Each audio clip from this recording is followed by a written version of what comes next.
Dear friends, मेरा नाम सुभाष चौधरी है और मैं भारत का एक सामान्य नागरिक हूँ।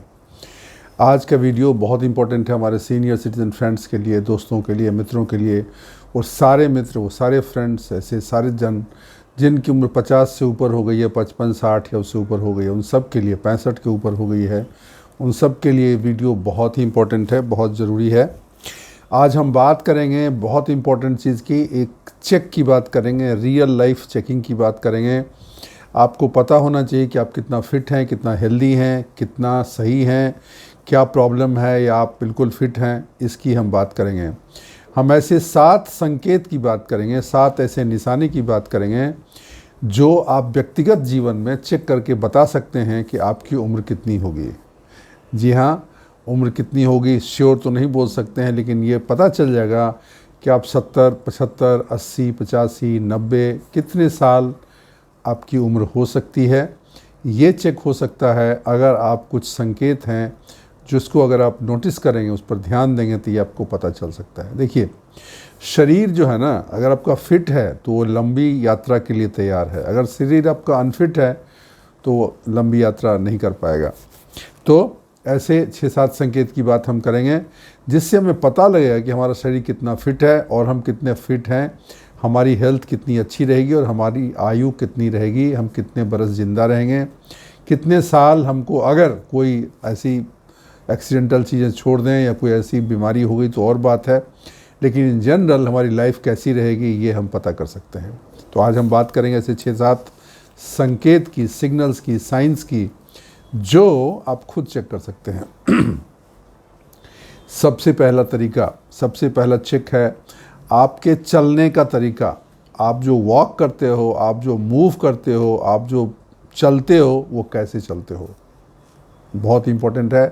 क्योंकि चलने में आपकी मांसपेशियों का प्रभाव होता है, आपकी बॉडी की ताकत दिखती है, आपके फिटनेस दिखता है। तो अगर आप बहुत धीरे धीरे चलते हो, बैलेंस होके नहीं, बिना बैलेंस के चलते हो, लटपटाते चलते हो, स्पीड आपकी नहीं है, तेज़ नहीं चल पाते हो, तो ये अच्छी बात नहीं है। आप देखते हैं बहुत सारे लोग ओल्ड एज में भी बहुत तेज़ चलते हैं, उनकी वॉकिंग बहुत तेज़ होती है, उनकी कमर सीधी रहती है, उनकी वॉक स्ट्रेट होती है। तो ये बहुत इम्पोर्टेंट चीज़ है। तो चलने की स्पीड और आपकी एक्टिवनेस ये आपको दिखाता है, ये दिखाता है कि मांसपेशियाँ में कितनी ताकत है, दिल की सेहत कितनी अच्छी है, आपका हार्ट फिट है नहीं है, ये आपका दिखाता है। आप मांसपेशियाँ आपकी मजबूत हैं, स्ट्रॉन्ग हैं, आपकी जो मसल्स हैं वो स्ट्रॉन्ग हैं, ये दिखाता है। और दिमागी कार्य क्षमता भी दिखाता है कि मेंटली आप कितने फिट हैं, कितने सजग हैं, आपका दिमाग कितना तेज़ी से काम करता है। आप देखेंगे किसी को हार्ट की प्रॉब्लम हो, चल नहीं पाता है, हार्ट का जो पेशेंट होता है वो बहुत धीरे चलता है, जिसकी ब्रेन फंक्शनिंग उतनी फास्ट नहीं होती है, वो भी थोड़ा स्लो रहता है, थोड़ा कंफ्यूज रहता है। ताकत में जिसकी कमी है, अगर मसल उसके अच्छे नहीं हैं तो वो मूव करने में, घूमने में, ऐसा टर्न लेने में वो टाइम लेता है। ये सब ऐसी निशानियां हैं जिससे आप पता कर सकते हो कि आपकी फ़िटनेस कैसी है। अगर ये सारी चीज़ें सही हैं, मतलब आपके अगर वॉक स्ट्रेट है, आपकी कमर सीधी, आप तेज़ चलते हो, आपके रिफ्लेक्सेस फास्ट हैं, इसका मतलब ये है कि आप फिट हैं, आप लंबी रेस के घोड़े हो। आपकी उम्र 85-90 तो आराम से जाएगी, अगर फिट रहेंगे तो ज़्यादा भी जा सकती है। लेकिन अगर ऐसा नहीं है तो ये टाइम है आपको चेक करने का, आपको मेडिकल चेकअप कराने का, दिखाने का, डॉक्टर से मिलने का, अपने रूटीन को रिव्यू करने का कि हमारी कहाँ कमी है, क्या हमारी मांसपेशियाँ की कमज़ोरी है, क्या हमें हार्ट की प्रॉब्लम है, क्या हमें और भी हमारे सिस्टम जो है, किडनी है, लीवर है, इसमें कोई डिसफंक्शनिंग है, लंग्स की कोई प्रॉब्लम है, जनरल वीकनेस है, कोई प्रोटीन डेफिशिएंसी है, कोई विटामिन डेफिशिएंसी है। तो ये एक निशान है आपको बताने का, ये सिग्नल है कि आप कितने फिट हैं और कितनी आपकी उम्र होगी। तो पहली चीज़ हो गई आपकी वॉक, आपके वॉक करने का स्टाइल, कितना टहलते हैं, कितनी तेज़ी से टहलते हैं, ये आप देख के बता सकते हैं ये आदमी फिट है, कितनी लंबी रेस का घोड़ा है। दूसरी चीज़ है कि आपके हाथ में छिपा है, दूसरा संकेत आपके हाथ में छिपा है, हाथ में छिपा हुआ है। आप देखते होंगे बहुत लोग हाथ मिलाते हैं, एकदम कड़क हाथ मिलाते हैं, स्ट्रांग, मजबूती से, और बहुत लोग ऐसे लुंज फुंज, उनका कुछ हाथ मिलाने में ताकत ही नहीं होती है। तो ये बॉडी की ताकत दिखाती है कि हाथ में कितनी ताकत है। आप ग्लास को पकड़ते हो, क्या आप मजबूती से पकड़ते हो? क्या जब आप ग्लास पकड़ते हो आपके हाथ कांपते हैं, या आपके हाथ बिल्कुल स्थिर रहते हैं, सॉलिड रहता है, हिलता डुलता नहीं है, एकदम मजबूती से, आपको ताकत में कोई दिक्कत नहीं लगती है? ये आप खुद ही महसूस करोगे जब आप किसी सामान को उठाओगे, किसी ग्लास को पकड़ोगे, कोई भारी सामान थोड़ा उठाओगे, क्या आप आराम से उठा लेते हो? अगर आप पहले 5 किलो का बैग, 6 किलो का बैग आराम से उठाते थे और चले जाते थे 1 किलोमीटर, आधा किलोमीटर, क्या आप उसी आराम से, उसी आसानी से आप उठा लेते हो, या आपको दिक्कत होती है, या आपको प्रॉब्लम होती है? अगर प्रॉब्लम हो रही है, इसको मतलब ये कि आपका दिक्कत है, फिर आपको सजग हो जाना चाहिए। लेकिन अगर आप कर सकते हो तो इसका मतलब आप स्वस्थ हो। तो ये दूसरी संकेत है।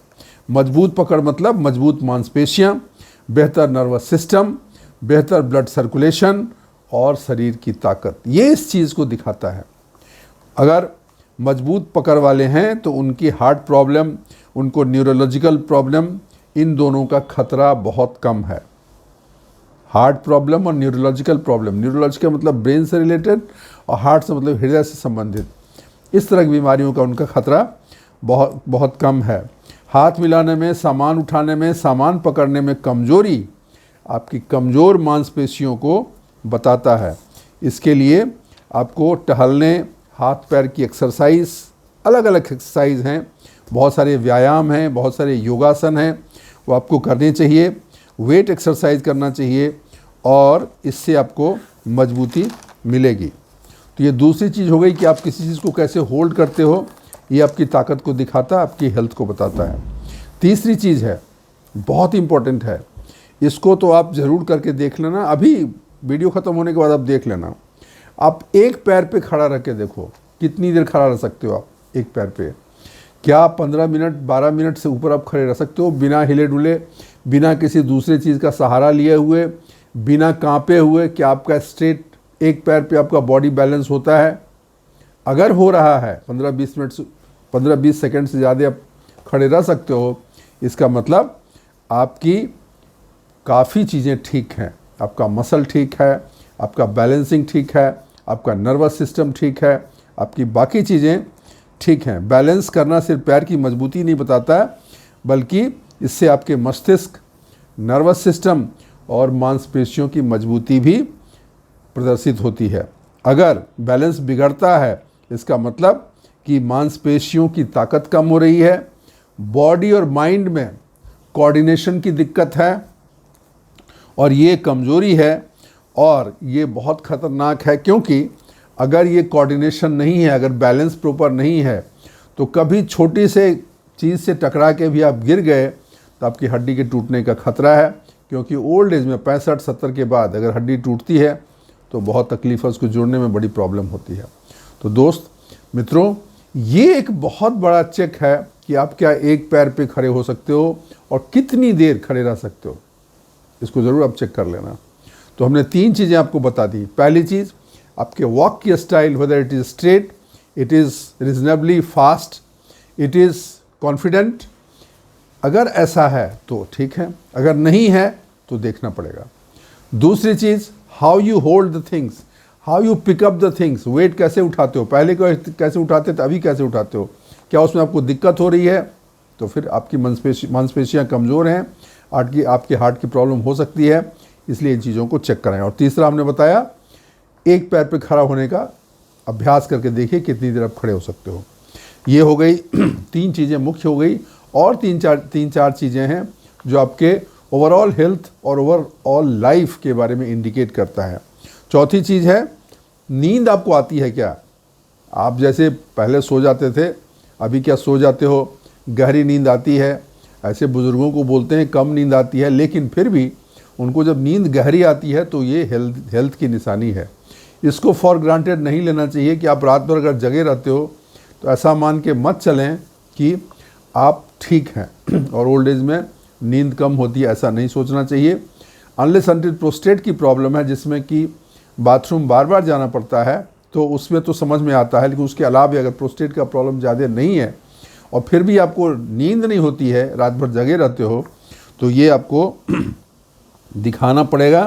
क्योंकि नींद में आदमी जब रहता है तो बॉडी अपने को रिपेयर करता है, जो सेल्स हैं वो रिपेयर होते हैं, नए सेल्स जब आप नींद में रहते हो, जो आराम रहते हो, तो नए सेल्स ज़्यादा बेहतर ढंग से बनते हैं और पुराने सेल्स का रिपेयरिंग अच्छे से होता है।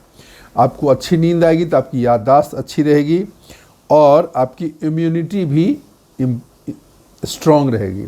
अगर नहीं आपको नींद अच्छी आती है तो ये सारी चीज़ें प्रॉब्लम हो सकती है। आपकी इम्यूनिटी वीक हो सकती है, याददाश्त कमज़ोर हो सकती है और भी चीज़ें हो सकती है। तो इसके लिए अपनी दिनचर्या पे ध्यान रखें, समय पे खाना, समय पे सोना और ऐसी चीज़ें, रात को सोते समय बहुत ज़्यादा मोबाइल या टीवी नहीं देखना।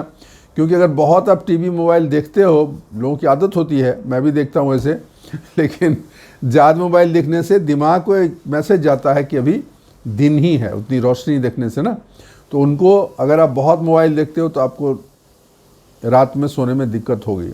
तो एक नियम बना लीजिए, 9 के बाद हम मोबाइल देखेंगे नहीं। इन जनरल भी मोबाइल को बहुत ज़्यादा प्रयोग नहीं करना चाहिए, बहुत ज़्यादा नहीं देखना चाहिए, क्योंकि आँख के लिए और आपको ओवरऑल हेल्थ के लिए भी वो नुकसानदेह है। तो अपने खान पान, अपने रूटीन को बेहतर करके आपकी नींद की प्रॉब्लम को आप सुधार सकते हो। चौथी चीज़ हो गई। और पांचवी चीज़ है जो बहुत इम्पोर्टेंट है, वो है कि क्या आपको भूख लगती है। ओल्ड एज में भूख थोड़ी कम लगती है, फिर भी रीजनेबली अब क्या आपको भूख लगती है, जैसे आप खाना पहले खाते थे वैसे आप खा पा रहे हो, या आपको भूख ही नहीं लगती है। भूख नहीं लगती है मतलब आपका डाइजेशन सिस्टम ठीक नहीं है, आपका मेंटल फिटनेस ठीक नहीं है। क्योंकि आदमी अगर उदास रहेगा, परेशान रहेगा, उलझन में रहेगा, उसका डाइजेस्टिव सिस्टम ठीक नहीं रहेगा, तो उसको ठीक से भूख नहीं लगी, वो कम खाना उसका जनरली कम हो जाता है। तो ये भी एक इंडिकेटर है कि भूख आपको सही से लगता, अच्छे से लगती है, या कम भूख लगती है, खाना आपका कम हो गया या नॉर्मल है। तो किसी गंभीर समस्या का संकेत हो सकता है अगर अचानक आपको भूख आपकी कम हो गई है, ठीक है ना। पाचन शक्ति धीमा हो सकता है, अच्छे सेहत की निशानी नहीं है। बहुत कम खाने से कमजोरी, चक्कर आना, ध्यान न लगना, गिरने का ज़्यादा खतरा हो सकता है, इसलिए इसका भी आपको ध्यान रखना चाहिए। यदि ऐसा है तो अपने खाने में प्रोटीन, विटामिन्स, मिनरल्स और फाइबरस फूड को ज़रूर आप इंक्लूड करें। फल, सब्जी और प्रोटीन से भी भोजन में आपकी एनर्जी और इम्यूनिटी दोनों को इम्प्रूव करेगी। तो ये हो गई पांचवी बात। छठी बात है जो बहुत ही इम्पोर्टेंट है, बहुत सारे लोग ओल्ड एज में तनाव में रहते हैं, तो तनाव में रहने से उनके जीवन में तकलीफ़ होती है। तनाव में रहना बहुत एक बुरी बात है और एक परेशानी का सबब है। तो आप ध्यान रखें कि आप तनाव में तो नहीं रहते हैं। बहुत बार अकेलापन की वजह से तनाव रहता है, बहुत बार घर के माहौल की वजह से तनाव रहता है, बहुत बार फाइनेंशियल इशू से तनाव रहता है, बहुत बार फैमिली मेम्बर्स से और जो सराउंडिंग्स है उनकी वजह से तनाव रहता है। तो तनाव को कैसे दूर करें, इसके लिए आप किसी कंसल्टेंट से बात करें या खुद ही उसके बारे में सोचें। थोड़ा अवॉइड करें, थोड़ा चीज़ों को इग्नोर करें, अपना सोशल सर्किल बढ़ाएं, बाहर थोड़ा लोगों से मिलें, दोस्ती यारी करें, सोशल एक्टिविटीज़ में पार्टिसिपेट करें। इसके अलावा ध्यान और एक्सरसाइज और ये योगा अभ्यास, ये भी इसमें काफ़ी हद तक हेल्प करता है। ब्रीथ कंट्रोल, प्राणायाम, ये भी आपको बहुत हेल्प करता है आपके तनाव को कम करने में। लेकिन आपको अगर बहुत ज़्यादा है तो आपको डॉक्टर से भी दिखाना चाहिए, क्योंकि तनाव में रहने से शरीर कॉर्टिसोल नामक हार्मोन रिलीज़ करता है जो आपके इम्यून सिस्टम को वीक कर देता है, बीपी को बढ़ाता है और बॉडी सेल्स को बूढ़ा होने की गति को तेज कर देता है। तो प्लीज़ तनाव में न रहें। तनाव से में रहने से heart attack, brain stroke, weak memory और भी बहुत तरह की बीमारियां, भूलने की बीमारी, डिमेंशिया, ये सब चीज़ें भी होने का खतरा रहता है। तो तनाव से बचें। ये भी एक इंडिकेटर है कि आप कितने हेल्दी। अगर आप बहुत तनाव में रहते हो और हमेशा रहते हो तो ये अच्छी बात नहीं है, आपको इम्प्रूव करना पड़ेगा। और लास्ट में जो मैंने अभी बात की थी वो है अकेलापन, लोनलीनेस। नॉर्मली रिटायर्ड लोग, बूढ़े लोग लोनलीनेस उनको हो जाती है, वो अकेले रहते हैं, उनके बच्चे जो है बाहर काम वाम करते हैं, उनसे ज़्यादा बातचीत होती नहीं है। घर आजकल तो छोटा ही रहता है शहरों में, खासकर गांव में लॉनलीनेस का प्रॉब्लम नहीं है, लेकिन शहरों में प्रॉब्लम है क्योंकि छोटा सा घर होता है, लोग कम होते हैं, वो भी ऑफिस में जाते हैं, काम करने जाते हैं। वो अकेला आदमी क्या करेगा, किससे बात करेगा, किससे मिलेगा, किससे अपना सुख दुख बांटेगा। तो अचानक से अकेला हो जाना बहुत बुरा है। तो अकेलापन से बचिए, दोस्त बनाइए, कहीं पार्क में घूमिए, किसी क्लब को ज्वाइन करिए, किसी सोशल संस्था को ज्वाइन करिए, अपने को इंगेज रखिए। ये बहुत इंपॉर्टेंट है। जब आप इंगेज रहेंगे, लोगों से मिलते जुलते रहेंगे, तो आपका मन अच्छा लगेगा और अकेलापन से आप बचे रहेंगे। मैं आपको बता दूं, ऐसा रिसर्च से पता लगा है कि सिर्फ अकेलापन अगर बहुत ज़्यादा हो जाए तो इंसान की लाइफ 50% तक कम हो सकती है। तो अकेलापन बहुत ऐसे दिखने में कुछ नहीं रहता है, लेकिन अपने आप में बहुत बड़ी बीमारी है और इससे हमें सचेत रहना चाहिए। दोस्तों, ये 6-7 सिग्नल हमने बताए, ऐसे संकेत बताए जिससे हमें पता लगता है कि हम कितने हेल्दी हैं और कितने बीमार हैं, और हमारी उम्र कितनी रहेगी, हम कितना लंबा जिएंगे या कितना कम जिएंगे।